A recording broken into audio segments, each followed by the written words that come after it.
Hello, this is a time lapse of my character sheet for my character em-ree.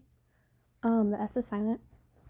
But this is a character I added into Art Fight along with Tesoro, Pearl, and my Pokemon OC, and then all my other characters that I had last year. But since this one hasn't been posted yet because I finished it and then never got around to posting it, oopsie. I figured I'd post it now and sort of promote it. em-ree is the princess of the little fantasy world that all of them live in. I still have not come up with a name for it, but when I do, I'll let y'all know.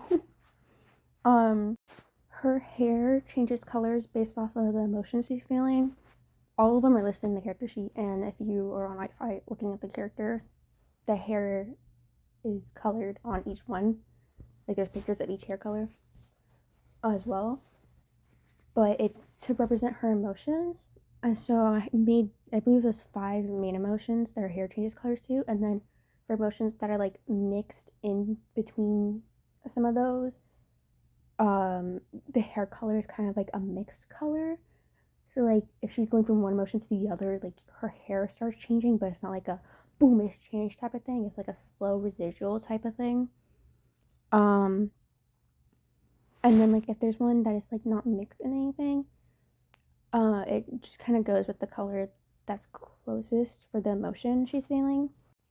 And then the next thing is that she goes along with everything her dad, the king, says until one day she kind of like has this wake up moment where she's like, oh, you're not a good person. You're very corrupt. And so she runs away because she knows that if she tries speaking out against him, he'll just exile her. So she has a better chance of doing anything if she runs away and tries to find people to help her instead of getting exiled.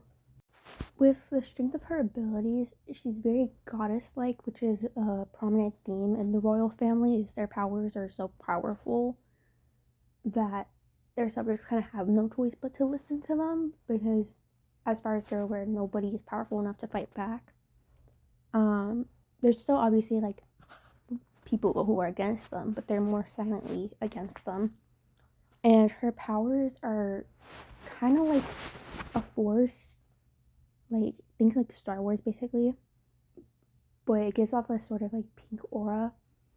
I don't know. I don't really know how to explain it. I have it in my head, and this isn't the best words, but I also don't know how else to describe what I want to say. So that's the best you're gonna. And then the last thing I'm gonna say is they have a sort of enemies to lovers type thing, because Pearl's very anti the king, anti the royal family, all of it. So when she first tries to join their group, she's like, I don't want her to join, and she's the only one who's saying no. And so everybody else says yes because overrule with yes to no's. And then they realize over time that they're more alike than they originally thought, but they still have bad blood towards them, and between the two of them, and then like feelings start to develop and stuff. But that's pretty much it. Yeah. Our fight post coming next week.